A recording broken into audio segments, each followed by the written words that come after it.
Sveiki, su jumis sveikinuosi aš Dovilė Jėga TV laidos vedėja. Pilietiškumo platformų iniciatyva Jėga TV laidoje kalbiname ekspertus aktualiomis visuomeniai temomis.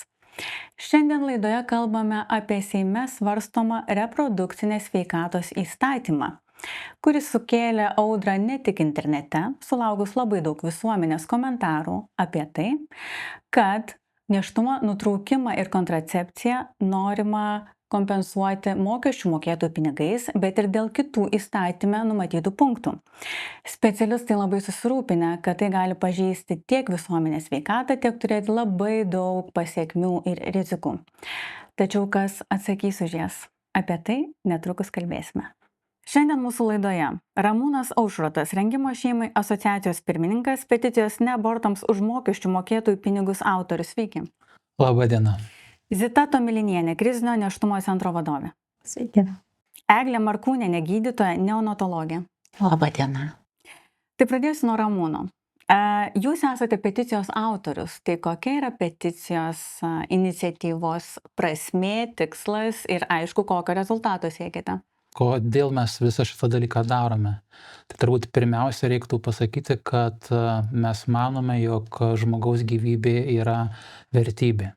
Ir jinai yra vertybė nepriklausomai nuo to, kokio jinai yra išsivystymo stadijoje. Ar embriono, ar vaisiaus, ar naujagimio, ar kūdikio, ar jaunuolio, ar brandaus žmogaus, arba senolio. Nepriklausomai nuo to, kokioj raidos stadijoje yra žmogaus gyvybė, mūsų nuomonė yra saugotina nuo pat pradžios iki pat orios mirties.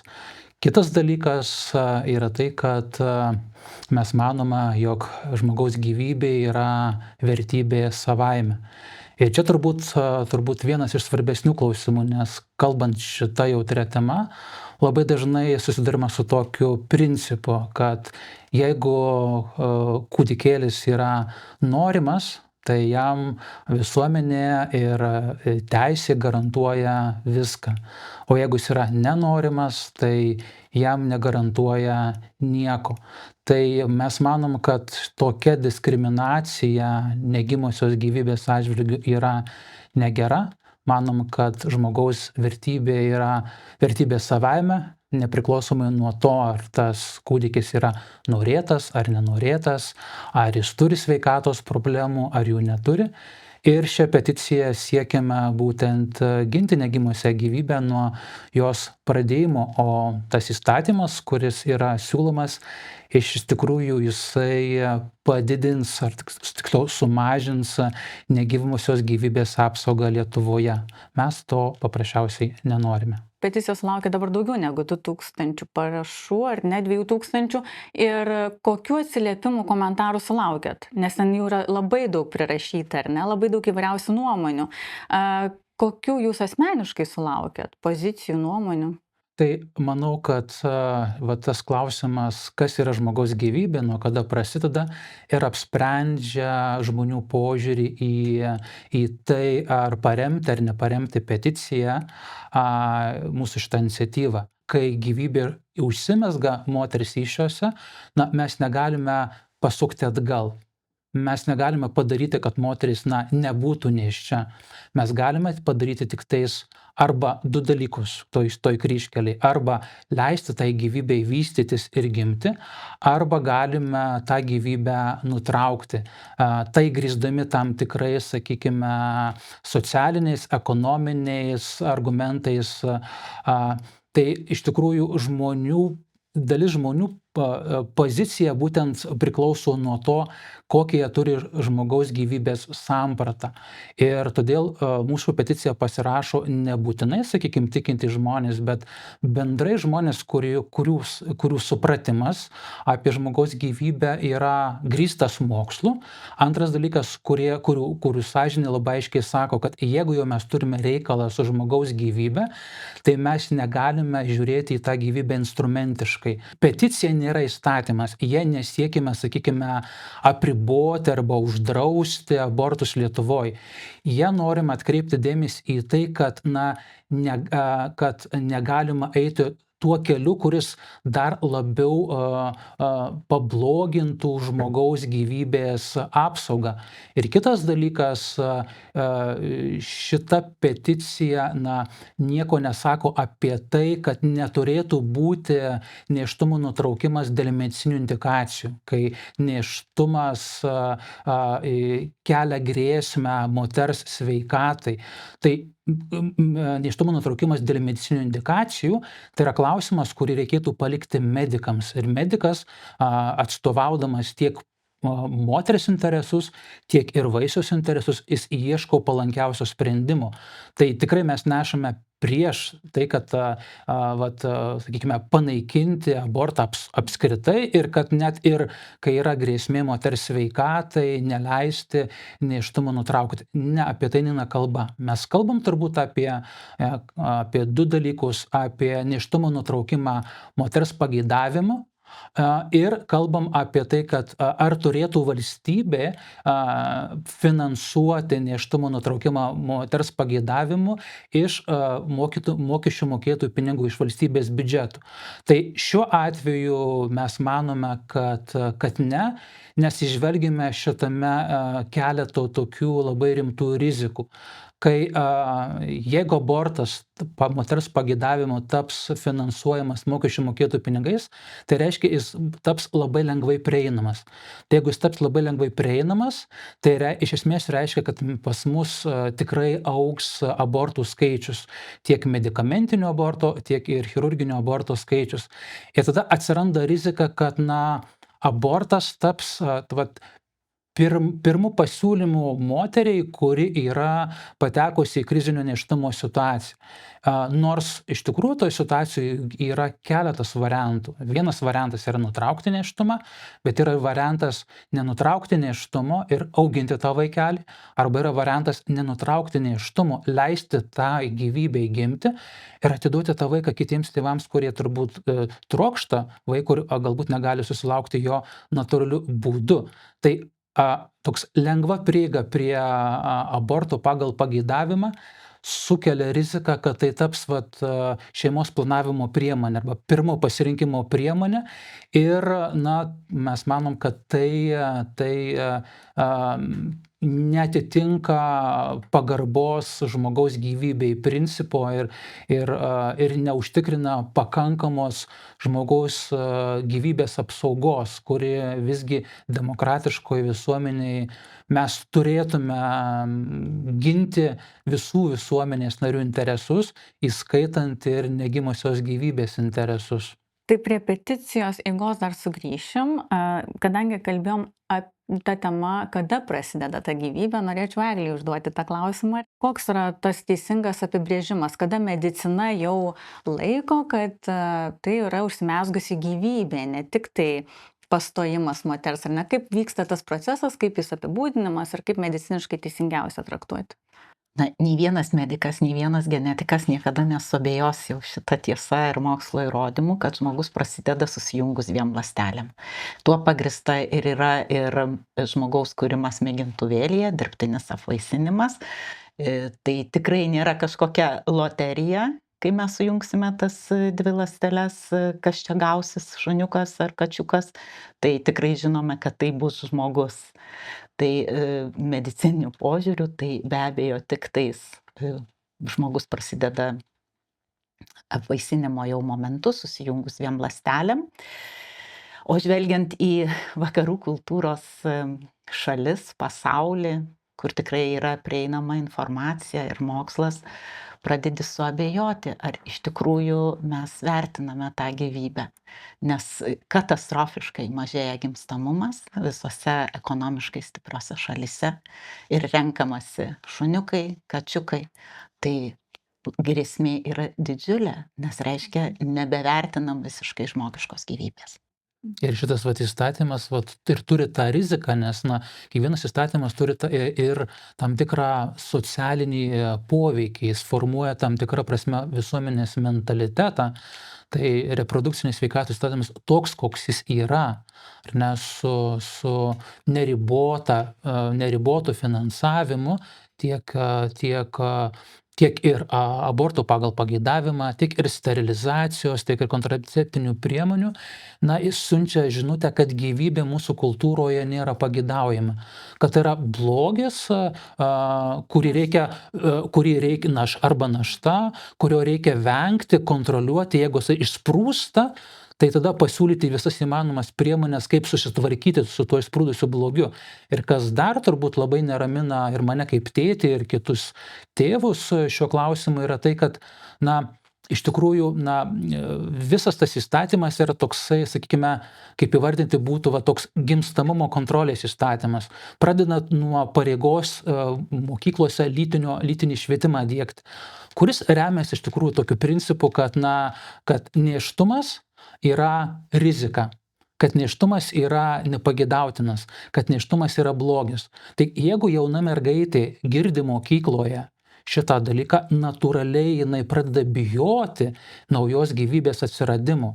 Net ir tais atvejais, kada jinai yra santykiuose geruose su partneriu. Net nekalbu apie tas situacijas, kai yra, sakykime, atsitiktiniai lytiniai santykiai arba rizikingi, bet net ir tuose santykiuose su savo mylimu pasirinktu partneriu jinai pradeda bijoti pastoti pasąmoningai.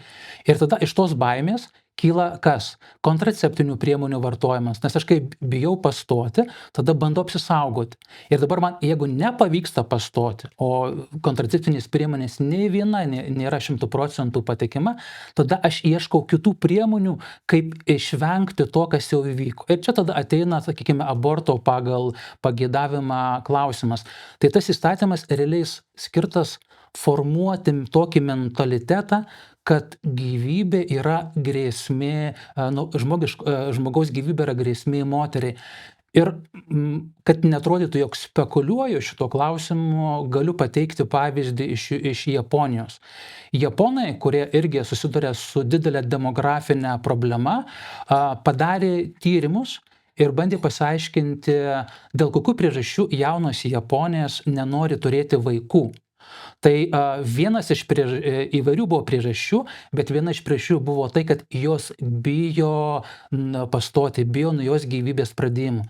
Tai šitas rezultatas turbūt rodo prieš tai buvusi tam tikrą nuomonės formavimą arba lytinį švietimą, kuris, atgraso jaunas moteris nuo atsivėrimo tai, kas joms yra prigimtinai būdinga, nuo atsivėrimo savo vaisingumą. Ir turbūt liūdna ir nesinori man kaip tėčiui, kad mūsų visuomenė, mergaitės būtų atgrasomos nuo noro būti mama.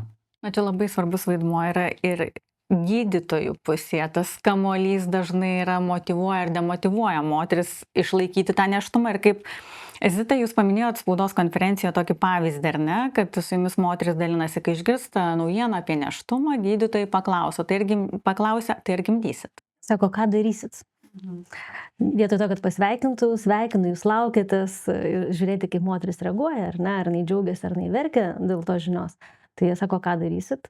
Ir tada tos moteris, kurios norėjo, džiaugiasi nėštumu, sako, kaip tai, ką darysiu, o tai ką galima daryti? Tai ar gimdysit, ar nutrauksit? Gydytojui atrodo, reikia užrašyti, žodžiu, ką toliau, veiksmus, ką toliau daryti, ar siuntimą abortui, ar užvesti nešiosios kortelę. Jis negalvoja, kaip čia įžeisti moterį, ne, jis tik galvoja, kaip čia, žodžiu, ką jam užrašyti korteliai. Bet moteris, ypatingai nėščia moteris, yra labai jautri kiekvienam žodžiui. Tiek ir gydytojo, tiek ir vyro, tiek ir artimojo, ar ne, ir draugų. Ta prasme, hormoninė pusiausvyra nėštumo metu taip pasikeičia, kad moteris pravirksta, atrodo, lygioje vietoje. Žiūri filmą, kuris šiaip jos gal nesujaudintų, bet nėštumo metu jinai gali verkti. Tai iš tikrųjų ta žinia iš gydytojo, patvirtinimas apie nėštumą, turėtų būti kaip pasveikinimas, ne? Ir tada gydytojas turėtų pažiūrėti, kaip moteris reaguoja ir tada sakyti, kaip jūs jaučiatės su šita žinia, ar ne? Ir jeigu moteris sako, oi, ne dabar, ne laiku ir tikrai ne, kodėl man, tai tuomet pasiūlyti jai psichologinę konsultaciją, nes aišku, gydytojas turbūt neturi nei laiko, nei galbūt galimybių ten valandą ar dvi su ja kalbėtis. Dėl to yra krizinio nėštumo centras, kur turi konsultantus, psichologus, socialinius darbuotojus, ir kai moteris ateina į mūsų centrą svarstydama, ką daryti, tai iš tiesų pirmiausia, mes ją išklausome. kad jinai galėtų laisvai kalbėti apie savo situaciją, kokios dabar yra sąlygos, kokios yra baimės, ar ne, kokie jos norai yra širdį, kokie, tarkim, yra galbūt vyro norai ar partnerio, ar ne, nes dažniausiai jeigu vyras ar partneris apsidžiaugia tą žinia, kad moteris laukiasi ir sako, o kaip puiku, auginsim, turėsim vaiką, tai moteris net nesvarsto nėštumo nutraukimo, ar ne, nu, dažniausiai. Ypatingai, jeigu santykiai yra geri ir tas vyras iš tikrųjų meilę, rūpestį rodo ja. Tada moteris vertina, aha, jis galės pasirūpinti ir mūsų vaikų ir aš neliksiu viena. Jeigu vyras, na, tos atsakomybės vengia, ar ne, ir, pavyzdžiui, sako, oi, visiškai dabar nepasiruošęs, gal po metų, arba ten, nu tikrai aš čia nieko labai neplanavau čia ilgam apsistoti, žodžiu, įsipareigoti, apie kokius čia vaikus gali būti kalba. Tai aišku, tai moteriai tokia vyro reakcija yra, nu, kaip išdavystė, ar ne, nu, kaip, tai kai mylėjomės, tai lyg ir bus laisva valia ir kaip ir tu manęs norėjai, ar ne, o dabar, kai aš neščia, lyg ne, nu, tas, jeigu nenori to vaiko iššiose, tai moteris dažnai priima tai, kad nenori ir manęs, reiškia, ir manęs nemyli. Tai moteris patiria tokią kaip dvigubą išdavystę, jeigu ta vyro reakcija į nėštumą, į žinią apie nėštumą yra neigiama arba neutrali, arba sako, nu, vat, ką tu čia jau nuspręsi, taip jau ir gerai. Lyg jam vienodai, ar ne, ar tas vaikas gims ar negims. Bet dažniausiai tai yra toks netiesioginis spaudimas vis dėlto nutraukti nėštumą, nes moteris išgirdusi tokį vyro pasakymą galvoja, nu tai reiškia, nu aš viena turėsiu viską ir spręsti toliau, jeigu auginsiu, tai irgi, nu nežinia, ar tu čia būsi, nes tau kaip ir vienodai, ką aš nuspręsiu. Va, bet iš tikrųjų moteris, kurios kreipiasi į krizinio nėštumo centrą, dažnai patiria ir tą tiesioginį vyro ar partnerio spaudimą, kad eik susitvarkyk, kiek kainuoja abortas, ar ne, aš ten sumokėsiu, nuvešiu, tu žodžiu, čia, nu, kam čia dabar gyvenimą gadintis, ne, ir man gadinti, aš čia, žodžiu, karjerą darau, ar ne, aš čia dar negaliu galbūt pasirūpinti ir ten namo dar mes ten nepasistatėme. Ieško priežasčių, kodėl ne. Taip, tokių kaip pateisinimų. Ir aišku, tada moteriai labai baisu likti vienai nėščiai, nes kiekviena įsivaizduoja, nu, tą idealų variantą, kad vaikus gimdys ir augins su mylinčiu vyru, saugiuose namuose, geri santykiai, bet, nu, gyvenimas nėra toks kaip iš pasakos, ne, ir iš tikrųjų tų idealių santykių ir tų sąlygų dažnai ir nebūna. Ir aišku, toj pačioj pradžioj, kai moteris tik sužino apie nėštumą, netgi ir tos, kurios planavo ir norėjo ir gal netgi turi tas saugius namus, jos vis tiek tos žinios kažkiek, na, išsigąsta, negali patikėti, tai ką aš būsiu mama, ar ne, ir o tai kaip čia bus, ar sugebėsiu. Tai aišku, reikia susitaikyti visą laiką su ta žinia, kuri netikėta, net ir laukta, bet netikėta, vis tiek reikia duoti savo laiko.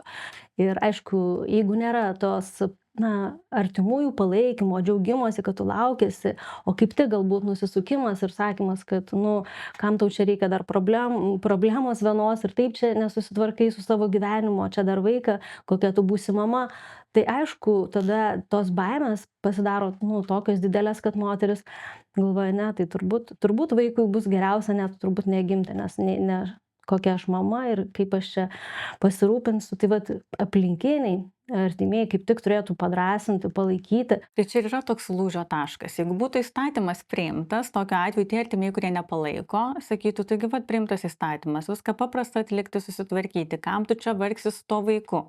Eini, išsirašai receptą, iki 12 savaitės gydytojas išrašo, pati savarankiškai atlieki, ar ne, neaišku, kokios ten pasiekmes, bet tai jau yra toks tiesioginis prieinamas sprendimas, jeigu būtų lengviausias, nes ir pigiausias. Realiai dabar yra iš tikrųjų kartais moteris, na, nesidaro arba, nu, norėtų iš karto galbūt pasidaryti abortą tik pamačiusios nėštumo ar ne 2 juosteles ir ta žinia, kai yra nepakeliama. Tai bet, pavyzdžiui, neturi pinigų, ten turi užsirašyti pas gydytoją, ten laukti, kol ateis eilė, ar turi laiko šiek tiek pamastyti, kažkiek susigyventi su ta žinia, nu, neskubėti to sprendimo priimti vat, tuo momentu, kai esi šoke. Nes, nu, negalima tokių sprendimų priiminėti šoko būsenoje, nes vis tiek tu iš to šoko atsigausi ir paskui galvosi, ką aš padariau. Nes iš tikrųjų daug moterų kreipiasi jau po aborto irgi į mūsų centrą ir jos negali suprasti, kas man buvo pasidarę, aš nepažįstu savęs, kodėl aš paskubėjau, kodėl aš klausiau to vyro, kodėl aš klausiau ten tos mamos, kuris sakė, nu ką čia tu vargsi taip, kaip aš su tavim vargau. Ta prasme, jos tada ieško po aborto vis dėlto, nu, kas prisidėjo prie to aborto ir nu, tų kaltų, ar ne, ir aišku, ir save kaltina, ir gydytojus, ir aplinkinius. Ir gyventi su aborto patirtimi reikia tai moteriai, ne artimiesiems, ne vyrui, ne mamai, ne draugiam ar ten kaimynams, ne, bet jai ir iš tikrųjų kartais būna be galo sunku, reikia ilgų terapijos metų, kad vėl kažkaip atsitiestum savo savivertę, atstatytum ir kažkaip patikėtum, kad nu, tu gali būti gera mama galbūt kitiems vaikams arba tiems, kuriuos jau turi.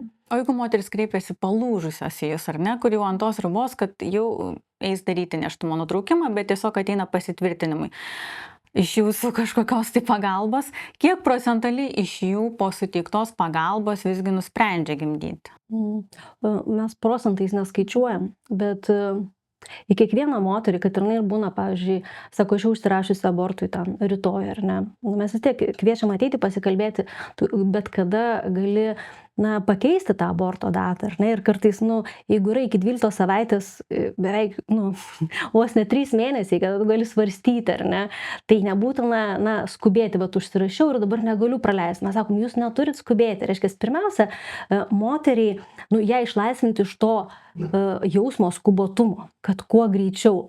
O tas skubotumas yra ypatingai, tik sužinojus. Atrodo, jeigu ta žinia man nepakeliama, tai reikia, kad jos lyg ir nebūtų, ar ne? Lyg grįžčiau atgal į tą dieną, kai aš nesilaukiu. Ir jos turi tokią iliuziją, kad pasidarysiu abortą ir bus taip pat kaip ir iki tol, ar ne? Bet iš tikrųjų nebus, nes tu jau gyvensi su tą aborto patirtim. Tai, kai mes su tą moterim kalbam, mes sakom, jūs neturit skubėti, nes jums reikės su tuo gyventi. Ir jūs turit laisvai tai priimti. Jeigu jūs kažkas spaudžia, nepalaiko, tai vėlgi, reikia pamatyti, ko tavo širdis trokšta, gal ko bijo, gal nėra kažkokio saugumo, ar finansinio, ar emocinio. Ir, pavyzdžiui, krizinio nėštumo centras teikia ir emocinę pagalbą viso nėštumo metu, 2 metus po gimdymo, ir materialinę, ir finansinę, ir kūdikio kraitelį, vežimėlį, lovytę, sauskelnes, visko, ko reikia. Jeigu to saugumo tau neužtikrina arba negali pati užtikrinti, arba ten partneris neužtikrina, tai yra organizacija, kuri tau padės ir tau už nieką nereiks mokėti. Tai va, ir dabar, kai yra mokamas abortas, tai kartais, kai moteris neturi tų pinigų, jinai neturi pinigų abortui, ar ne, o jeigu jinai turėtų, jinai labai skubėtų greitai nueiti, pasidaryti, o paskui turėtų gyventi su ta patirtim, su tom pasiekmėm, kas būna po aborto, ir manau, gydytoja galėtų papasakoti apie aborto pasiekmes. Aš tiesiog norėčiau gal tik tai pridėti, kad to nėštumo netektis, abortas, ar ne, ar tai būtų savaiminis, ar savo norų, ar ne, nėra vien tik tai tokia psichologinė patirtis, kad reikia su tuo gyventi. Tai turi ir biologinį, fiziologinį pamatą, kadangi vos tik prasidėjus nėštumui, persitvarko moters organizmas, hormoniniai visi pokyčiai, jie turi poveikį visam organizmui ir mąstymui. Ir plus cirkuliuoja iš karto mamos organizme ir vaiko DNR. Dar jinai yra labai daug studijuojama, kokias poveikį turi ir, kaip sako, net patyrusios nėštumą moteris ir praradusios, ar ne, kad jos tiesiog prisimena kiekvieną tą netektą vaikelį, ar ne, nes DNR veikia, jinai turi ir bangas ir taip toliau, tuo pagrįsta yra ir visa prenatalinė diagnostika, imamas kraujas iš mamos, jau dabar nepatenkama į iščias nustatyti, ar visas genetinis kodas teisingas, ar vaikutis neturi kažkokių pažeidimų, imama iš mamos kraujo, ar ne. Tai čia dar yra didžiulis tyrinėjimo laukas ir ta patirtis, kaip mes bandytume ją nuvertinti, niekinti, čia dėl to išgyvenamas stresas netekties, dėl to, kad kažkas sako, kad čia vat yra gyvybė, tu netekai vaiko ir jeigu mes juos nutildysim, tai jums bus geriau, ar ne, tai yra netiesa, tai yra mokslinė netiesa. Moteriai vis tiek su tuo reikės gyventi, išgyventi ir turi kažkas jai padėti, jinai negali likti viena. Nei vienas iš mūsų kojos, rankos netekęs, savo artimojo netekęs, negalim išgedėti vienas. Bet dažnai moteriai tai vienai būna palikta, jos atsakomybė yra ta priimti visa sprendimą katastrofa. galutinį. Tai yra baisi katastrofa, rodo mūsų galutinį susvetimėjimą, aš taip galėčiau. Ir aš čia pridėsiu, kad įstatymai yra tokia, mano galva, labai įdinga nuostata, kuri atskamba nekaltai. Parašyta, kad moteriai, kurie ieško aborto paslaugos, negalima sudaryti dirbtinių kliūčių jo siekiant. Dabar neapibrėžia įstatymas, kas yra tos dirbtinės kliūtys. Tai reiškia, gali būti interpretuojama, kad, sakykime, net ir pokalbis arba pasiūlymas palaukti, ar ne, Kaip kliūtis. bus interpretuojama kaip dirbtinė kliūtis, moteriai, kurie ieško aborto, ar ne.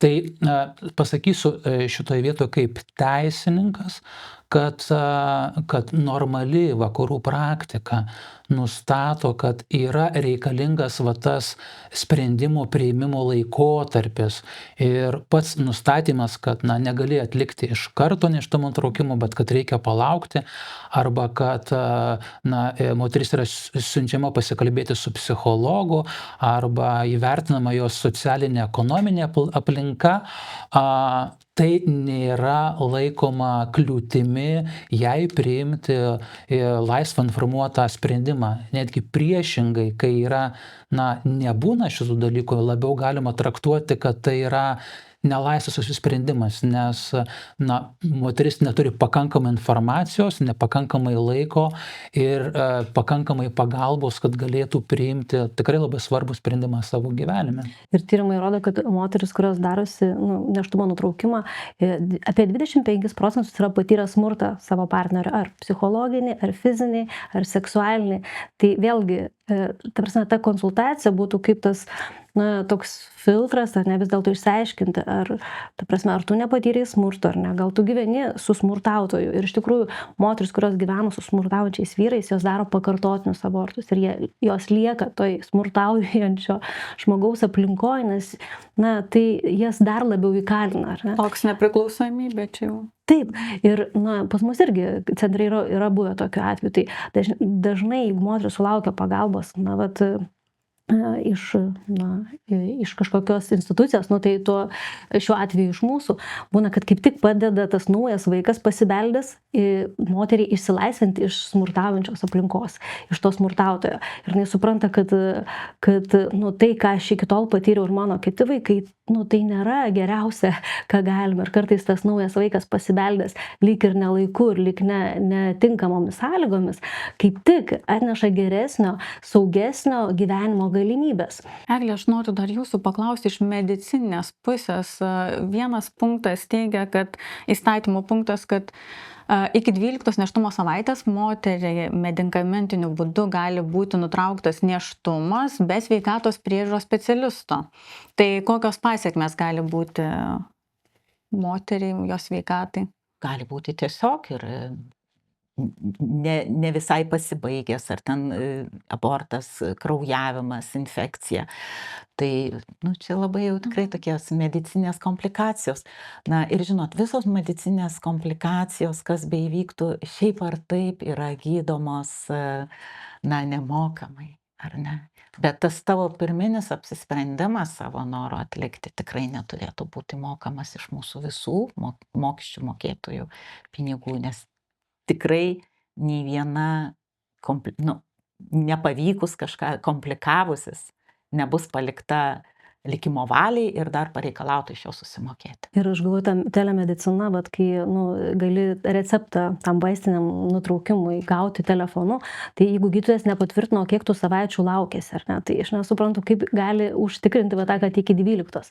Tai ką moteris, ne visos moteris žino, kada buvo paskutinės mėnesinės, jeigu taip skaičiuoti, ar ne, o kartais būna jinai laukėsi ir mėnesinės irgi yra.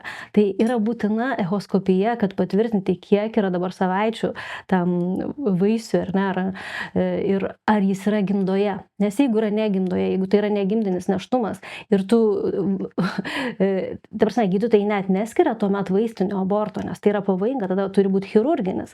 Tai gali baigtis labai liūdnom sveikatos pasiekmėm, ar ne, toks lyg ir laisvas prieinamumas, bet tai, bet kadangi tai nėra jokia sveikatinimo paslauga, o kaip tik, nesveikatinimo, ne, ir pavojaus, tai čia toks, sakyčiau, aplaidus požiūris į moters sveikatą, ar ne, tie, kas siūlo ir sako, kad čia mes rūpinamės moterų reprodukcinė sveikata, tai kaip tik, nes čia rodomas aplaidumas, o ne rūpestis. Aš pridėsiu kaip teisininkas, juk mes turime įstatymas apibrėžta, kas yra taip vadinamas saugus abortas. Tai yra 2 sąlygos ir numatyta baudžiamoji atsakomybė už tai, kai abortas yra nesaugus. Tai yra pirmas dalykas, jis atliekamas sveikatos priežiūros įstaigoje. Antras dalykas, jį atlieka sveikatos priežiūros specialistas, tai yra su sveikatos priežiūros specialisto priežiūra. Tai sakykime, medikamentinis abortas, kada moteris nuotoliu išsirašo tą receptą vaistiniam preparatui, nusiperka vaistinį ir namų sąlygomis jį suvartoja, jis neturėtų būti laikomas saugiu abortu. Iš tikrųjų, vienas dalykas, pavyzdžiui, dabar yra apskaita abortų tokia labai miglota, mes nežinom, kiek ten privačios įstaigos deklaruoja tikrus skaičius, kiek atlieka abortų, kiek ligonės. Tai aišku, jeigu būtų mokama iš valstybės lėšų, ar ne, iš ligonių kasų, tai greičiausiai visi deklaruotų, ar ne, ir tos įstaigos privačios, kadangi apmokėjimas eitų iš ligonių kasų, tai vienintelis dalykas, ką mes šitų įstatymų pasiektume, tai žinotume tikslų skaičių abortų, ar ne? Tai, bet jų būtų didėtų, taip. Tai vat aš nežinau, ar tikrai to mes turim siekti Lietuvoje, kai gimstamumas drastiškai mažėja, mirtingumas didėja, tai prasme. Ir kad galės atlikti nuo 16 metų be tėvų priežiūros. Be tėvų sutikimo tiek kontraceptikus, tiek abortus, tai kas tikrai, kaip sakote, augina vaikus, tai, manau, visos mamos, visi tėvai norėtų žinoti, kad jų paauglė dukra, tarkim, laukėsi arba turi lytinius santykius, ar ten nori spiralę įsistatyti, ar ten hormonus, kontraceptikus gerti, nes tai vėlgi tai nėra kažkoks vitaminas D, kurio visiems trūksta ir kuris padeda sveikatai. Kontraceptikai iš tikrųjų labai žaloja sveikatai ir, tarkim, trombų susidarimo rizika. Ypatingai moterim ten virš 35 net nerekomenduoja, nesgi daug moterų ir vyrų šiaip jau nuo infarktų ir insultų miršta, ar ne, dėl tų trombų susidarimo. Tai kontraceptikų apraše visą laiką yra įvardinama, netgi kontraindikacijos, arba ir argi tos paauglės domėsis ar žinos, arba kitos moteris, kuriuoms išrašo, tai jeigu pats ginekologas nesuteikia tos informacijos moteriai savo pacientai, tai jinai aklai pasitikėdama, kad jeigu gydytojas išrašė, tai reiškia gerai, jinai gali jos gerti, bet po to susidurti su tokiom sveikatos problemom, kur gali baigtis ir mirtimi. Iš tikrųjų, čia tas yra aspektas, kad mes kartais, tie, kurie nėra gydytojai, ar ne, paprasti žmonės, pacientai, jie supranta medicinius pasirinkimus, kad, kaip kryžkeliai, į vieną pusę eisi viskas bus gerai, o kitą pusę eisi viskas bus blogai. Taip nėra. Kiekvienas sprendimas sveikatos priežiūroje, kiekviena intervencija yra susijusi su tam tikromis rizikomis. Tai ar tai būtų hormoninių spiralės įsidėjimas, ar hormoninių kontraceptikų vartojimas, ar nėštumo nutraukimas, tai yra dalykas, kuris susijęs su rizika, kuri gali įvykti. Todėl, tokia lengva prieiga prie aborto, sakyčiau, netgi pasinaudojant tą socialinę, sunkią ekonominę būklę, į kurią pateko moteris, jis gali iškreipti tą laisvą informuotą moters sutikimą. O Ramūnai, ar bendraujate su Seimo nariais, kai pasirodė peticija? Dar buvo kažkokių diskusijų?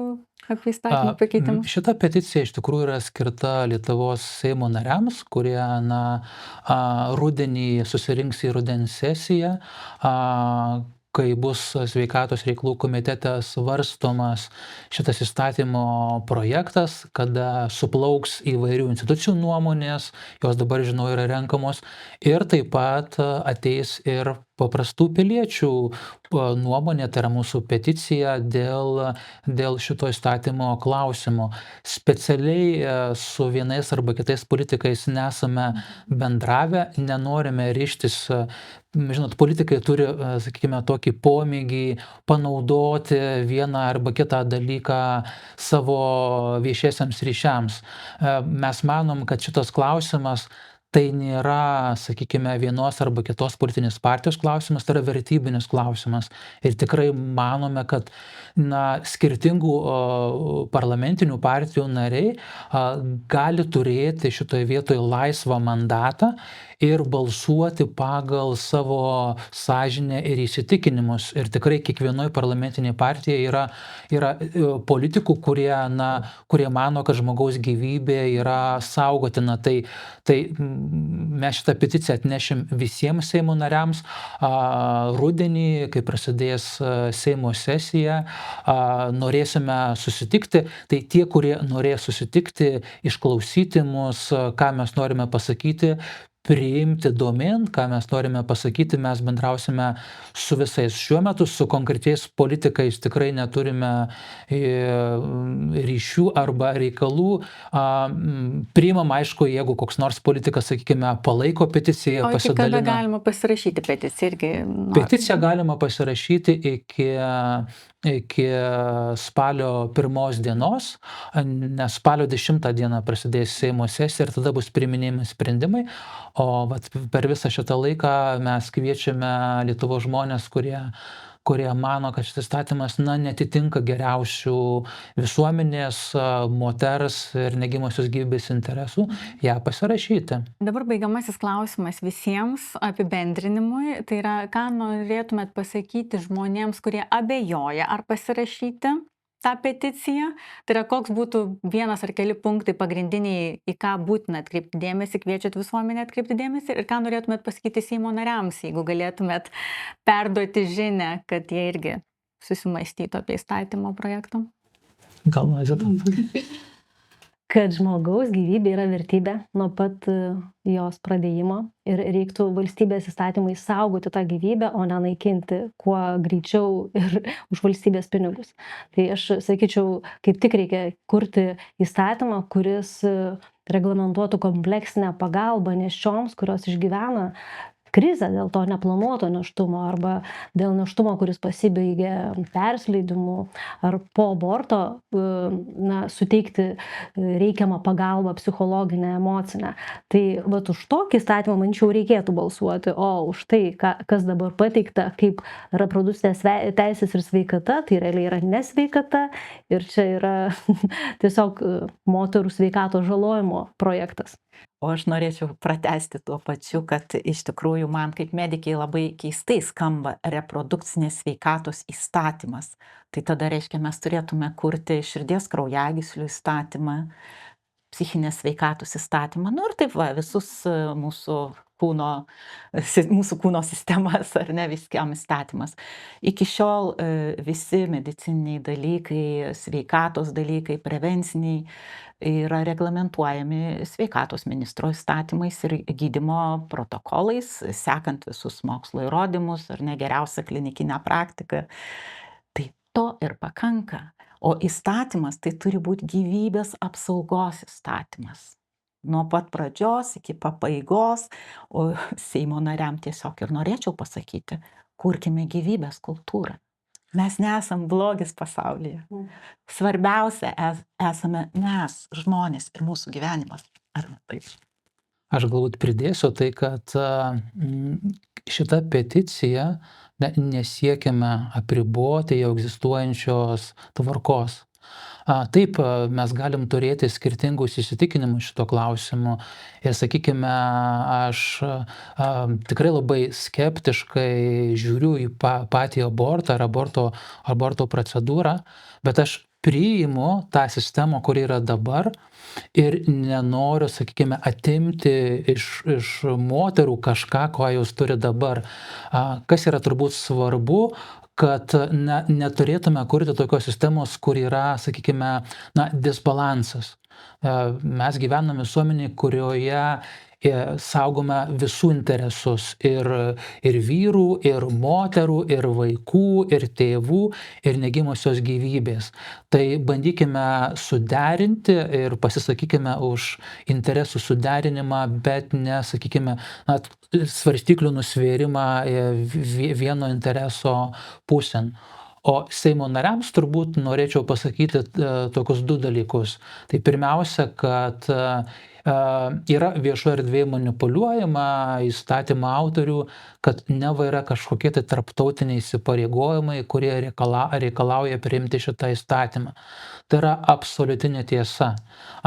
Pati reprodukcinė sveikata ir samprata ir pareiga užtikrinti reprodukcinę sveikatą atsirado 24 metais Kairo, Jungtinių tautų Kairo vystymos ir gyventojų konferencijoje ir ten buvo priimta reprodukcinės sveikatos samprata. Ir ten buvo aiškiai pasakyta, kad yra pareiga rūpintis moters sveikata ir nėra jokios pareigos užtikrinti teisę į abortą arba didinti to aborto prieinamumą. Lygiai taip pat Europos žmogaus teisių sistema galiojanti Europoje, Europos žmogaus teisių konvencija, kuri numato teisę į gyvybę. Ir Europos žmogaus teisių teismas yra ne kartą pasakęs, kad yra šalių narių teisė, atsižvelgiant į tos šalies visuomeninės tradicijas, moralinius įsitikinimus ir sampratą žmogaus gyvybės, suteikti atitinkamą apsaugą žmogaus gyvybei. Tai yra jos pasirinkimas. Tai gerbiami Seimo nariai, kai jūs balsuosite už šitą įstatymą, tai bus jūsų sąžinės apsisprendimas ir tai jūsų bus politinė valia, ar saugoti negimusią žmogaus gyvybę, ar, sakant, didinti galimybę tą gyvybę naikinti ir skatinti visuomenę jos nepriimti. Tai ačiū labai diskutavusiems ir kviečiame visus pasirašyti peticiją, kurie palaiko. Dėkoju. Ačiū.